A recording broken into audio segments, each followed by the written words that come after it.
Ada orang mencuri, langsung potong tangan. Begitu mencuri, langsung putus. Ada orang minum khamar, langsung putus lidahnya. Ada orang berzina, langsung putus.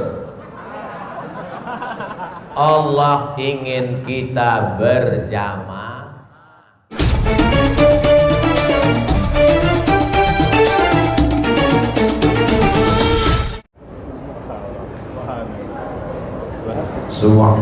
Paksa ulang boleh? Ke atas, Pak.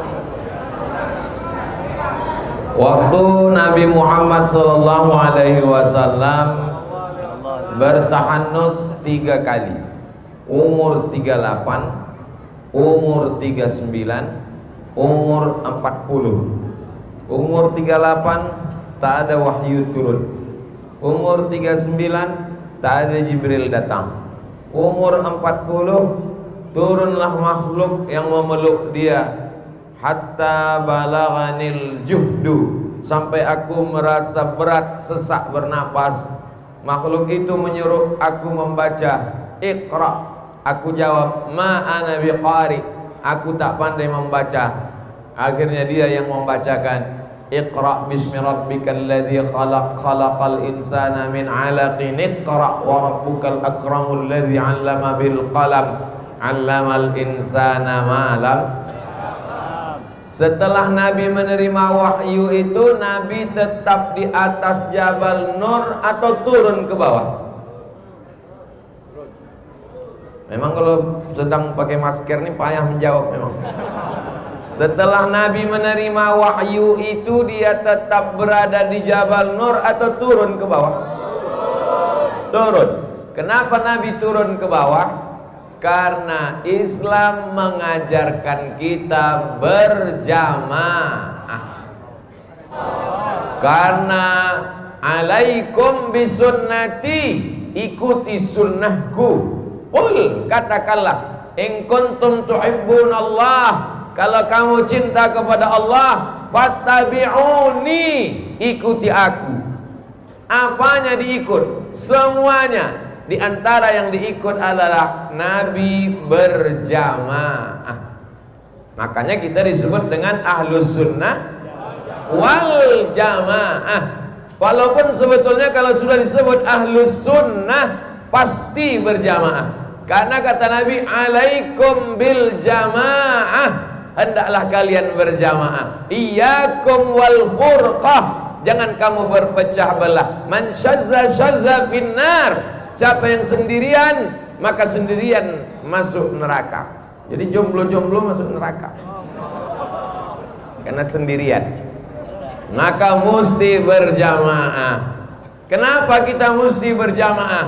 Karena nabi-nabi yang hebat-hebat, Nabi Musa alaihissalam, dipukulkannya tongkatnya, famfajarat min husnata asyrata aina, memancar 12 mata air. Dipukulkannya tongkatnya, terbelah laut merah, qattaudil azim, seperti gunung yang tinggi kanan dan kiri. Lewat Nabi Musa. Tapi doa Nabi Musa, Rabbi syrahli sadri wa yassirli amri wahlul 'uqdatan min lisani yafqahu qawli waj'al li waziran min ahli, berikanlah aku seorang penolong, Harun akhi. Harun. Nabi Musa tidak sendirian, Nabi berjamaah. Doa berjamaah lebih makbul. Qad ujibat da'watukuma, doa kalian berdua dikabulkan Allah. Kuma, bukan qad ujibat da'wataka, da'watuka, enggak. Qad ujibat da'watukuma, doa kalian berdua dikabulkan Allah. Yang berdoa Nabi Musa, yang mengaminkan Nabi Harun alaihi salam. Nabi Isa alaihissalam, Nabi Isa yubri'ul akmaha wal amrasa, menyembuhkan orang buta, orang tuli, orang lumpuh biiznillah, wa yuhyil mauta, menghidupkan orang mati biiznillah. Tapi ketika dia menegakkan agama Allah tidak sendirian. Wa idz qala Isa ibn Maryam, ingatlah ketika Isa anak Maryam berkata, lil hawariyin, kepada murid-muridnya Hawariyun, man ansari ilallah, siapa yang menolong aku menegakkan agama Allah? Qalal hawariyun, murid-muridnya berkata, nahnu ansarullah, kami akan menolong agama Allah. Nabi Musa begitu hebatnya berjamaah, Nabi Isa begitu hebatnya berjamaah, Nabi Muhammad sallallahu alaihi wasallam, kalau Allah mau, innama amruhu idza arada syai'an yaqulu lahu kun, tapi tidak dipakai, maka dia berjamaah. Ada yang tua bijaksana, Abu Bakar Siddiq. Ada yang muda gagah perkasa, Umar bin Khattab. Ada yang muda cerdas luar biasa, Ali bin Abi Thalib. Ada yang muda kaya raya, Utsman bin Affan. Ada perempuan berjihad luar biasa, Asma binti Abi Bakar, sampai naik ke atas. Posisikan dirimu. Aku tua Pak Ustaz, Abu Bakar. Aku muda cerdas, Ali. Aku muda bertenaga, Umar. Aku banyak duit, Utsman. Aku susah tapi rajin belajar, Abu Hurairah, Abu Darda. Aku tak mau mengajar, tak mau belajar, melawan, Abu Lahab. Jadi kita ini tinggal memilih saja, mesti berjamaah. Makanya innallaha yuhibbul ladzina yuqatiluna fi sabilihi shaffa. Allah suka menengok orang berjihad menolong agamanya berjamaah seperti dalam shaf barisan. Ka'annahum bunyanum marsus, seperti satu bangunan yang saling mengokohkan. Ta'awanu 'alal birri wat taqwa, tolong menolong dalam kebaikan dan ketakwaan. Wala ta'awanu 'alal itsmi wal 'udwan, jangan tolong menolong dalam buat dosa dan permusuhan. Alhamdulillah malam ini kita sedang berjamaah. Jadi siapa yang selama ini ragu-ragu berjamaah, maka sesungguhnya dengan kajian malam ini mudah-mudahan hilang keraguannya insyaallah. Adapun orang yang sudah berjamaah, maka semakin yakin dia dan istiqomah. Ini anak-anak muda banyak saya tengok hadir malam ini. Lautan kan ku seberangi, bukit kan ku daki, masjid ku lewati. Apa ini? Mesti berjamaah. Hayya 'alas shalah.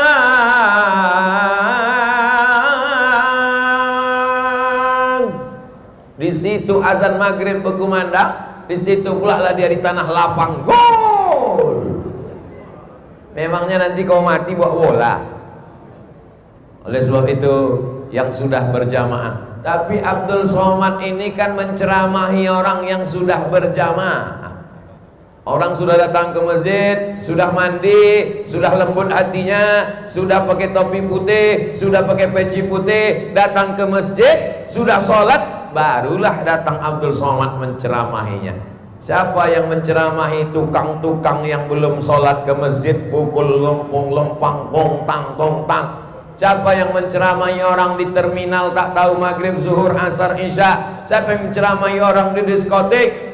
Ada saudara-saudara kita yang diejek-ejek orang. Siapa itu? Jamaah KUPJ. Apa itu? Kelompok Ustadz Panjang Janggui. Siapa itu? Jamaah kompor karena dia pergi membawa kompor. Siapa itu?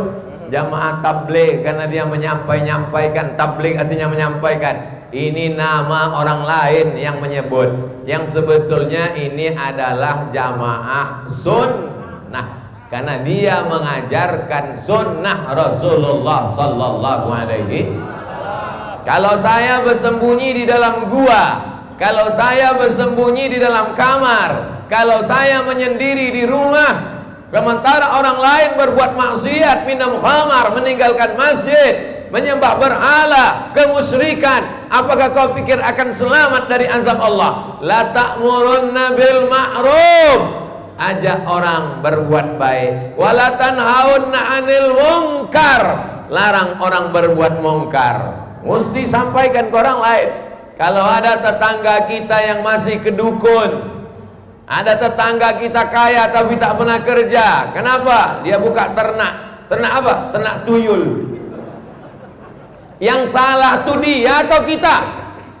Kita yang salah. Kenapa tak pernah mendatangi dia? Kenapa tak pernah mengetuk pintu rumahnya? Kenapa tak pernah menyampaikan dakwah kepada dia? Kita akan dituntut di hadapan Allah. La tus'alunna yauma idzin 'anil na'im. Semua nikmat akan ditanya. Di antara ujung rambut sampai ke ujung kaki, mana nikmat yang paling ringan? Menggerakkan anak lidah. Bercakap, tapi tak pernah lidah dipakai untuk mengajak orang sholat. Tak pernah lidah dipakai untuk mengatakan ini khamar. Tak pernah dipakai lidah untuk mengatakan ini zina. Perbuatan kau ini haram. Apalagi zaman sekarang, kalau diajak orang, ayo ke masjid yuk, urus saja surgamu, nerakaku biar aku yang urus. Jangan urus privasi saya, ini pribadi saya. Orang yang lemah imannya, lemah argumentasinya, langsung terdiam dan kalah. Padahal kalau dia mau menjawab, memang yang berzina kau, memang yang mencuri kau, memang yang minum khamar kau, duitnya duit kau, mobilnya mobil kau. Tapi kalau azab Allah datang, sesungguhnya dia tidak memilih-milih. Aku pun kena juga, bodoh. Kuntum khaira ummah, kamu umat yang paling baik. Dari mulai Adam, Idris, Nuh, Ishak, Yakub, Zakaria, Yahya, Sulaiman, Isa, Daud. Kuntum khaira ummah, kamu umat yang paling baik. Kamu umat paling baik bukan karena kamu ke Makkah bolak-balik haji dan umrah, bukan. Kuntum khaira ummah, kamu umat yang paling baik. Kapan? Ta'muruna bil ma'ruf, ajak orang taubat, ajak orang hijrah, ajak orang ke masjid, ajak orang melaksanakan amalan-amalan Rasulullah sallallahu alaihi. Banyak saya dapat kertas-kertas tanya jawab, tak terhitung entah berapa kali. Ustadz, ini di kampung saya sudah masuk aliran sesat. Di mana sesatnya? Tak tahu. Hanya mendengar isu-isu saja. Kalau kau katakan orang bersorban sesat, Nabi Muhammad bersorban. Kalau kau katakan orang berjenggot sesat, Nabi Muhammad berjenggot. Kalau kau katakan orang berjubah sesat, Nabi Muhammad berjubah. Kalau kau katakan ada orang mengetuk pintu mengajak sholat sesat, amar ma'ruf nahi mungkar adalah inti ajaran Islam. Gimana letak sesatnya? Itulah Pak Ustaz, aku pun tak tahu. In ja'akum fasiqun, kalau datang orang fasik, orang tidak betul, orang tak benar, sudah tahu itu haram dikerjakannya juga, tak mau tahu dengan dakwah, binaba'in, bawa berita, fatabayyanu, klarifikasi, jangan termakan isu. Kalau mau makan, makanlah sup tunjang gulai kacupek gulai paku, jangan memakan isu. Ini penting dijelaskan kepada masyarakat di zaman sekarang, karena kalau diharapkan ceramah dari Ustadz Abdul Somad, paling-paling setahun sekali datang ke Kepulauan Riau, itu pun berbagi-bagi kabupaten. Siapa yang akan menyampaikan dakwah ini? Tapi saya tidak SAG Pak Ustadz, tapi saya tak tamat pesantren Pak Ustadz, tapi saya tidak MA Doktor Profesor Pak Ustadz.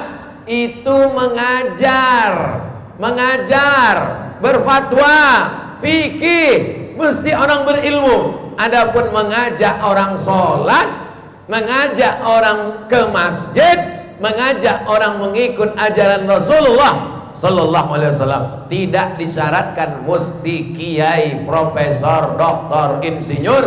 Yang penting dia asyhadu an la ilaha illallah wa asyhadu anna muhammadan. Nanti di akhirat Abdul Somad belum tentu lebih mulia daripada yang duduk di lantai, daripada Abdul Somad yang duduk di atas kursi. Boleh jadi duduk di kursi, di kamera, ditengok mata semua memandang, ada riyaknya, ada sum'ahnya, ada takburnya, ada sombongnya. La yadkhulul jannah, tak masuk surga. Man kana fi qalbihi, siapa yang dalam hatinya mithqala habbatin min khardalin, sebesar biji sawi, min kibrin, sombong aku.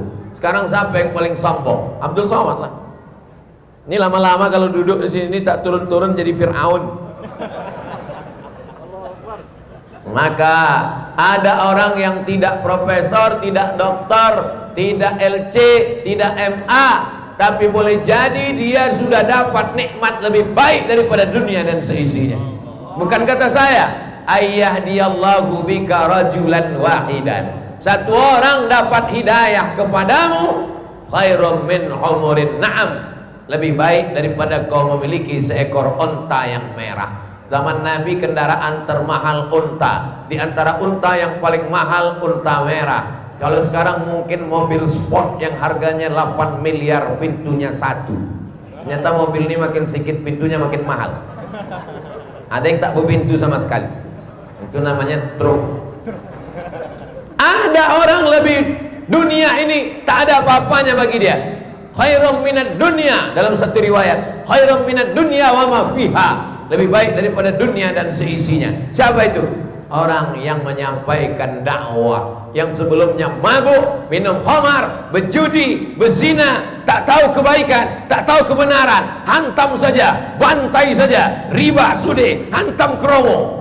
Tapi setelah diajarkan kepada dia, nanti kita akan mati, setelah mati semuanya akan tinggal, ditiupkan sangkakala, kita akan bangkit sekali lagi, dan kita akan mempertanggungjawabkan semuanya di hadapan Allah. Inna sam'a, pendengaran, wal basar, penglihatan, wal fuad, hati dan pikiran, kullu ulaika kana anhu mas'ula. Tak tahu entah dari lisan yang mana, entah dari lidah yang mana, entah dari mulut yang mana, pesan dakwah itu masuk ke dalam hati manusia. Ceramah di TV sudah dia dengar, tak masuk. Ceramah dari YouTube sudah dia dengar, tak masuk.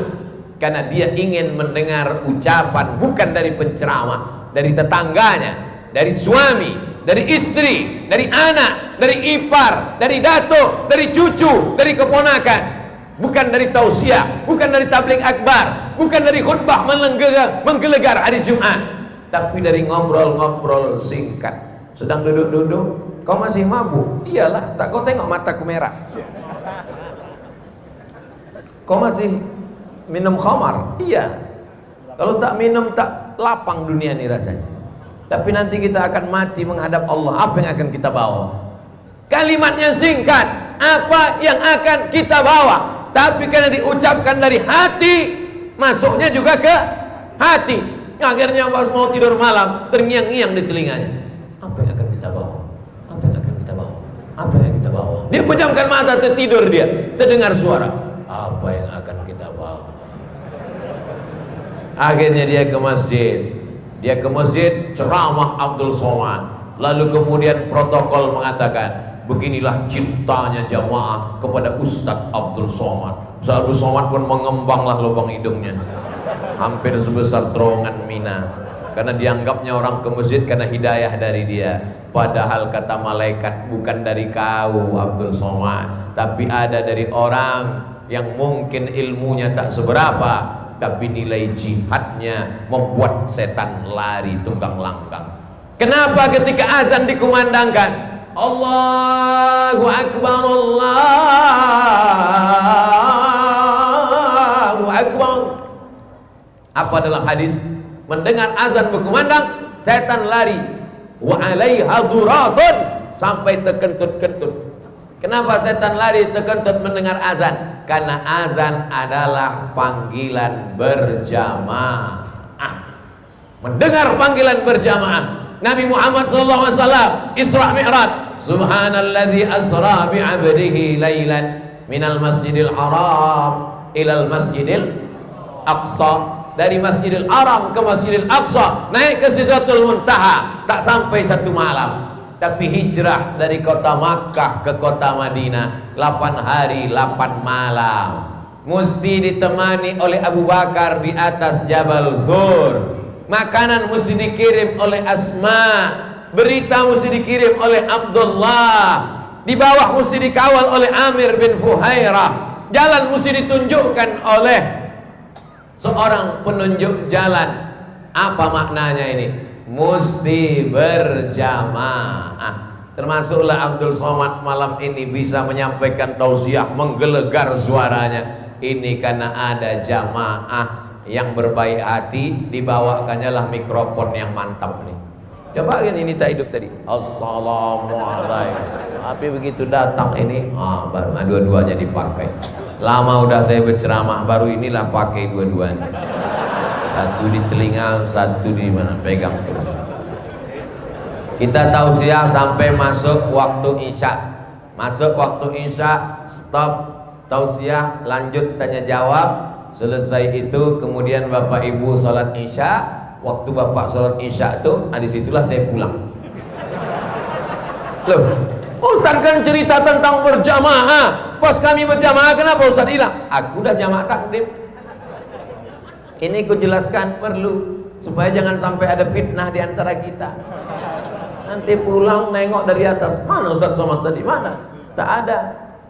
Baru aja cerita jamaah, dia pun tak berjamaah. Udah tadi jamaah duluan. Ini perlu dijelaskan, karena di internet itu tidak semuanya ngasihkan ini, banyak juga ngasih. Siapa itu? Setan. Doanya a'udzubillahi minasy syaitan. Tapi insya Allah kalau kita berjamaah, setan-setan lari tunggang langgang lintang pukang. Malam ini berjamaah, bersemangat. Apa sulit bagi Allah Subhanahu wa taala untuk mendirikan sekolah tahfiz Quran? Innama amruhu idza arada syai'an an yaqula lahu kun. Satu pulau bisa jadi emas. Sanggupkah Allah merubah satu pulau jadi emas? Dari bunyinya macam-macam ragu. Macam-macam Bani Israel.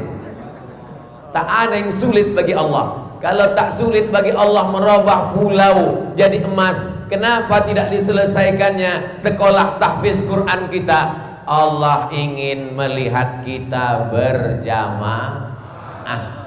Sulitkah bagi Allah mengirim malaikat? Mudah aja, kirim malaikat. Ada orang mencuri, langsung potong tangan. Begitu mencuri, langsung putus. Ada orang minum khamar, langsung putus lidahnya. Ada orang berzina, langsung putus. Allah ingin kita berjamaah.